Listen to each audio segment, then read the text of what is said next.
Now that we have our center arm done, the hooks are in place, we're going to mount it to our base and upright. On the center hole, take your 3/8 by 1 inch bolt through the top, and what I like to do is just hold my finger there. We have a 3/8 washer that's going to be in between the tab of the support arm and the hook arm. Put that in place.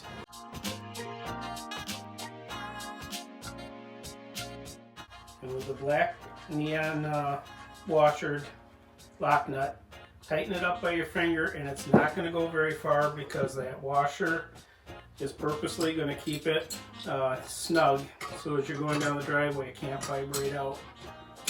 And this is where we're just going to have to use a little more force. Take and tighten it up, and it's going to be snug. If you get it right to the point where it can still turn, but it does take force to turn it, your cans will be able, the can's handle will be able to move it. We don't want it to where it's loose and wants to tilt. So now with that nice and snug, we are ready to go and put it on and you start using.